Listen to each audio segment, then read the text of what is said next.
Once I, posted that and started talking about my OCD more, I started realizing just how many people suffer in silence Yeah. and how sad that is. This is UNSILENT, a speak series from NoStigmas that champions mental health advocacy and challenges the stigmas that prevent people from getting the help they need. I'm Eli Lawson, a producer for the show.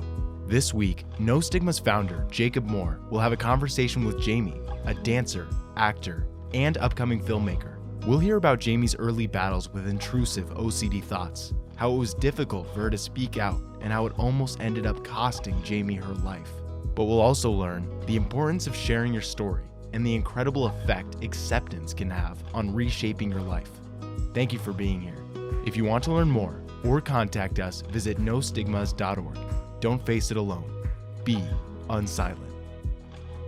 This week's episode contains mentions of suicide. Nothing graphic, of course, but it could be triggering for some listeners. It's okay if you need to skip this one. Do what's right for you. Tell us about your dance. Oh yeah, I'm a professional dancer. I currently live in Florida, so I perform at all the theme parks here in Florida. Well, not all of them, but most of them. Really? Yeah. I didn't know you did that. That's awesome. Yeah, I've danced at Busch Gardens. I've worked at Universal, Zoo Tampa, Florida Aquarium, all that stuff. I haven't done Disney yet, which is why I didn't say all of them. What is that like working at theme parks and being there, like entertaining people and kids and things like that? A lot of hard work, but I mean, I genuinely love every second of it. Like performing for me is what I use as an outlet for literally anything. And when I'm performing, it's literally like nothing else in the world matters. And I'm just able to be present and in the moment and happy and like truly alive. Like, I know you had a lot of challenges as a young person, so did I. And I think, like, for me, having that like place to escape and be and not have to like be in your stuff, like be in the crap and the trauma and that kind of stuff, was like a great healthy escape. Does that like resonate with you at all? Oh, absolutely. Yeah. That's how I like survived my teenage years. I started dancing at age 5, but I started doing like shows at age 15. And the first show I was in was called Catch Me If You Can. I'm sure you've heard of it. Yeah. Right on. That's Yeah. awesome. I was one of 8 dancers in that show. And that was Frank like my first. Abagnale, right? Yes, Frank Abagnale. It was such a fun show.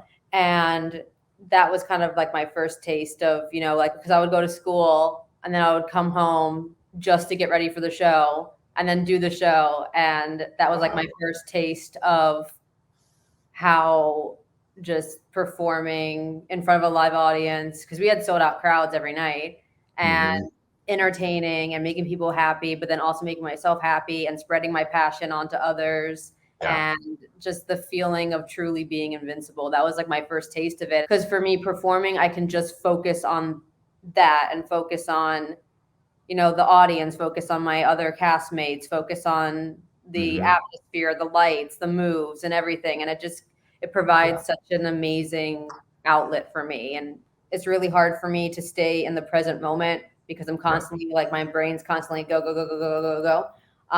And performing has been like the one thing where when I do it, I am present and I don't even have to think about it. I'm just present, which is amazing.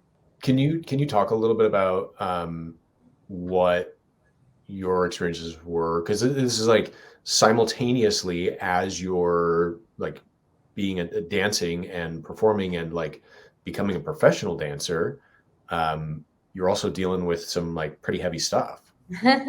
Yeah. You're like, yeah, that part.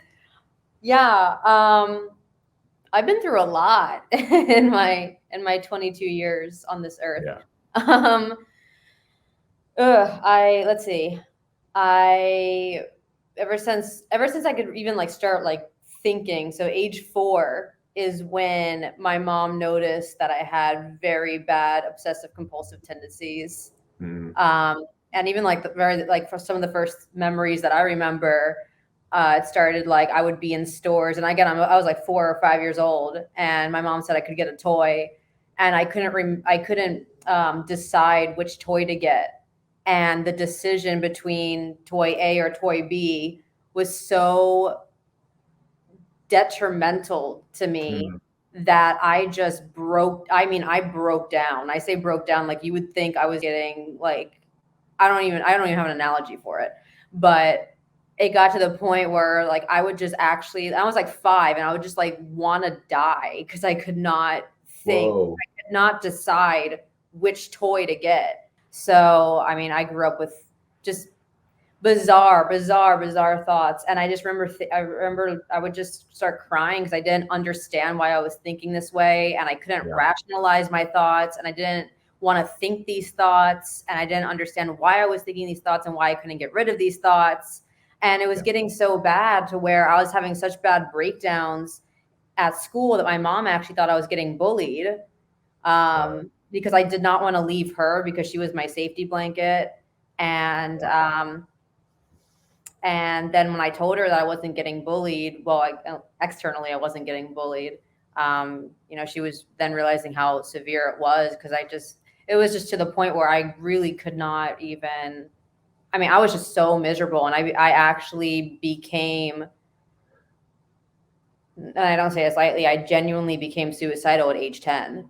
You mentioned bullying, though. Did you ever feel that from other people? Did you ever feel stigmas from other people? I didn't open up about my OCD or anything until later in life. The only time I actually did was in third grade, where it got so bad to the point where I could not leave my mom. I just couldn't, because again, she was the one who rationalized it and talked me through everything. I don't think I would be here if it wasn't for her. She's the one who literally helped me through every single attack that I've ever had. And to this day, and That's I got amazing. We have that in common, by the way. I attribute me being here, not just literally being born, but being here, not dead by suicide because of my mom. and that's so important. Saved me.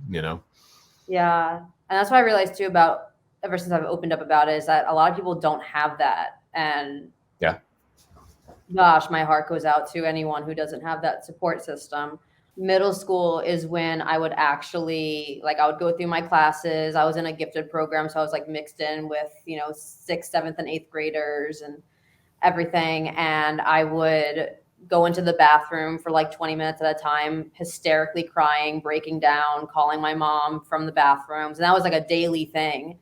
And it got to the point where my teacher pulled me aside and was like, "Is everything okay? Because you're going missing for half the class." Wow. And that's when I told her what had been happening. And she was so nice and told me, if I, that I can have my phone out in class to text my mom, because, you couldn't have your phones out in class. Sure. So I would have to go into the bathroom and, do my thing in there with calling her and texting her. But she let me have my phone out, and that was great. But yeah, middle school was rough, because that's when it was just so, and again, I can't pinpoint a certain thought because there was just so many of them. And it was just random breakdowns for no reason at times. And then also in middle school, I became anorexic, which is really young to become anorexic. But then it was breaking down because of food or my body. And it was a lot. It was a lot. That's part of living with, a mental health challenge, is especially in a world where you're not you don't feel like you're allowed to talk about it or allowed to, get the help or the support that you need. It all becomes internalized. You talked about hiding it, that I call wearing a mask, and pretending. You get really good at that. And it's funny that, not funny, haha, but interesting that the number of performers that I know, number of artists or actors that I know that, have a mental health challenge. And it's like, you get so good at hiding and pretending and, shutting off that part of you, that it's like, it just lends itself to this skill set of being able to like perform and like put on a happy face and put on this mask and pretend like everything's okay. Like, I remember when I finally did tell my best friend from elementary school, we went to the same middle school, so we were friends for a long time. And I remember I did finally tell her some of the stuff that I was thinking and dealing with. And she was shocked. She was like, you always seem so happy. Like how, completely shocked. Because that's the thing, like I would go in and I would break down and stuff. But then when I was like actually in front of people, you could not tell. And on stage, it wasn't necessarily like a mask. It was a genuine escape for me. So that was when it was like a genuine just release, and I was happy, and I was like, I use the word invincible. I felt like nothing could hurt me. My thoughts couldn't hurt me when I'm on stage. So like with OCD, as well as with, any other mental health problem, you're always trying to seek that like control, because you don't have control over your own thoughts. Right. So, that I think that's why, I became anorexic so young, because I can control my weight and I can control what I put into my body and everything. Right. Yeah. And so like getting intimate has always been a really hard thing for me, because I feel like once I let that go, then I have no control. Yeah. And so vulnerability, right?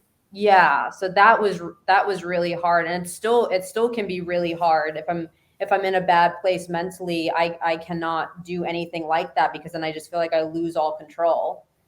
Now being older and having had, some major relationships and now being married, understanding that like, well, that looks different for everyone. And like my experience is not everyone else's experience. And the way that people deal with mental health issues or trauma is, it's different. Right. And so like really what I'm trying to say here is like, there is no normal. There is no normal in relationships. There's no normal like sexual function or way intimacy looks. It's different for each person, and it's different for each relationship. Yeah. But yeah, all in all though, it really, I mean, it helps because, my boyfriend now, he is probably the most supportive person besides my mom that I know. He, he doesn't have OCD, but he is so empathetic and can try his hardest to understand. And that's just what more people like need, is some empathy, just try. Yeah.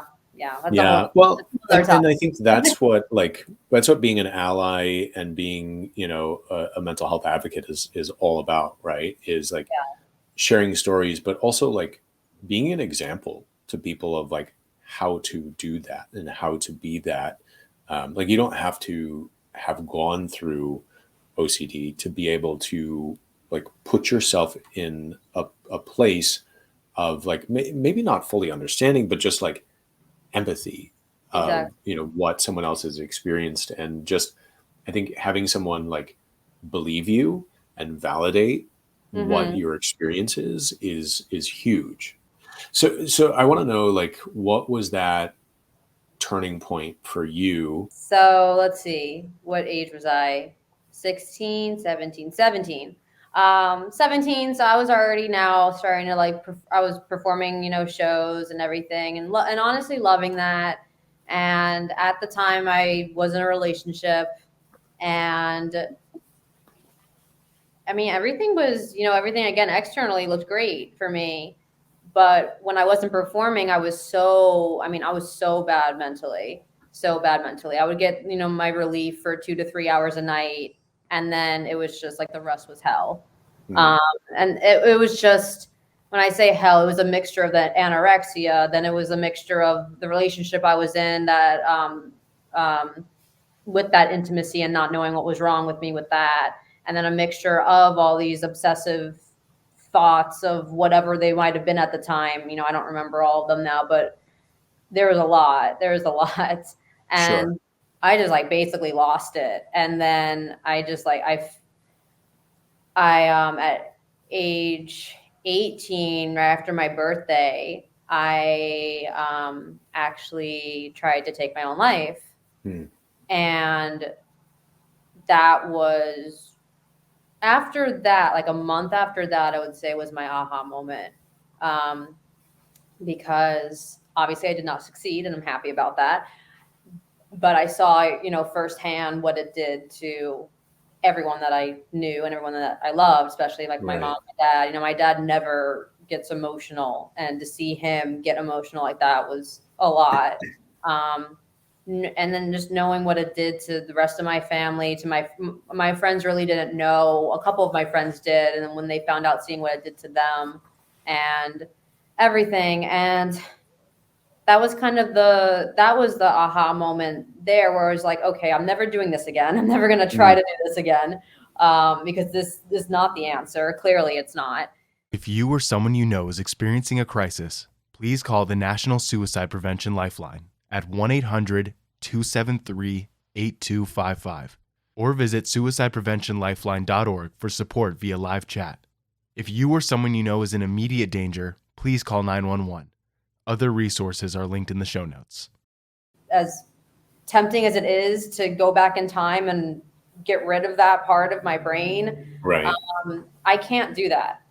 And I can either, continue on trying to fight it, or I can just learn to accept it. Not like it, but accept it. And then move on, but move on from a point of, I accept that this is a part of my brain. So now how can I go about my life in the most productive, best way possible? And that was my aha moment. That was when I, again, not saying I loved that part of my brain, but just that self-acceptance was so big for me. Yeah, and I think that acceptance is so important, and I think it's important to like make the distinction between like acceptance and like acquiescence. Like, it doesn't mean that you're lying down and saying like, hey, well, this is just how things are and it's never going to change, so my life is just going to be crap, or I can't grow, or I can't work on these skill sets, or have personal development, but like accepting like who we are as we are, and understanding that doesn't have to mean that we're like broken, damaged, or can't be successful or productive or have healthy relationships, is like, that's okay. Just learning how to use it as a motivator instead of an inhibitor was huge for me, and made me appreciate what I did a lot more. I don't know, like just always thinking I can do more, and that does take me away from the present. So I'm really trying to be better about it. And this year has been better than last year with like the shows and stuff. But yeah, it's definitely a constant like extra weight on my shoulder for sure. As far as becoming like a mental health advocate, really just, throughout my years of performing, again, I wasn't like very open about, what I've been through, but I would, mention, that I've struggled with anxiety and stuff growing up. And the amount of people that said the same was mind blowing. There's so many people out there. I'm obviously very creative person. And I started thinking of this like storyline of mental health, about like this girl, like kind of like a mixture of like drama, like, but almost like fantasy, because you go into her head and you see her life through her eyes versus what society sees. And I was like just brainstorming about this idea that I had. And then this was when I was into film acting a lot, because again, I do both now pretty consistently. And my friend of mine said that a really big part about this industry is making your own content. So then I like took that idea and I'm like, I'm actually going to make a movie about that. And then it was like, once that happened, then that was like the first step of me completely coming out on like social media saying, this is what I've struggled with. Like, this is what it's been, because everyone on social media, especially, because I hate social media, by the way, but I use it because I'm a performer and I have to promote myself, because like I am my brand, you know? So that's the only reason why I use social media. So of course they only see the side of Jaimi that's performing. So the side of Jaimi that's really happy and in the moment and present. Right. So I came out, you know, on all my social media platforms with this huge, long, like novel of a paragraph about this has been my life, you know, and my first thought when I did that was I was dancing at Busch Gardens at the time. My first thought was I'm going to get fired. But then once I, you know, posted that and started talking about my OCD more, I started realizing just how many people suffer in silence. Yeah. And how sad that is. We need to talk about it. We need to, because people now realize that, okay, there are these things called OCD, bipolar, schizophrenia, PTSD, yada, yada. But there's that lack of understanding of what that means. What that means. To live like that. Yeah, you know, it's just like I often say, you know, those diagnoses are like a set of like common, you know, symptoms or behaviors that like are grouped together, and we give them this name because we need to like, you know, contextualize it, and we need to like understand what that means in order to approach it and to treat it. But like within that diagnosis is like a whole spectrum of things that people experience, and like the stereotypes or the stigmas around them like are so unhelpful, and in some cases really harmful, because they prevent people from getting the support that they need, you know? So you're working on this film project. What is your vision for that? My vision with this is, once the movie is filmed and produced, is to not only use it as a tool for people who are suffering to realize, number one, that they're not alone, really encouraging people to, you know, you don't have to open up about your deepest, darkest secrets, but, you know, just talk to someone. If you're feeling down, if you're feeling upset or something, just talk to someone, a friend, a family member, a professional, whoever you want to talk to. So it's just encouraging that, but then it's also really trying to show and educate those who don't have a mental health problem to understand even just slightly what it's like to live inside the mind of someone who is suffering, and what it can be like, and how stressful it can be, and how overwhelming it can be, and just kind of give an insight of what it's like and how it's not just a matter of snapping out of it. Very cool. Well, I wish you a lot of luck with the project. It sounds like something that could be very powerful and a real passion for you. So I really appreciate you being open and vulnerable and sharing your story with us, and and bringing yourself to this. I think it can be really easy to just get so focused on ourselves and our own stories, and to be able to step outside of that and look at like, hey, how does this affect others? How can I use this to support others? I think is really, really fantastic. This is UNSILENT. Thank you for listening. Today's episode was hosted by Jacob Moore and produced by me, Eli Lawson, Lance Bordelone, John Panacucci, and the rest of the incredible NoStigmas marketing team. Special thanks to Jaimi for sharing her story this week and being so courageous and open. You can find a link to Jaimi's upcoming movie in the show notes. To go beyond the show, connect with us on social media or visit nostigmas.org to learn more about mental health topics. Please leave us a 5-star review and share with others wherever you listen to podcasts. We'd really appreciate it. New episodes of UNSILENT come out every Wednesday at 2 p.m. Eastern Time. Finally, remember that whatever you're going through, you don't have to do it alone. Be UNSILENT. We'll see you next week.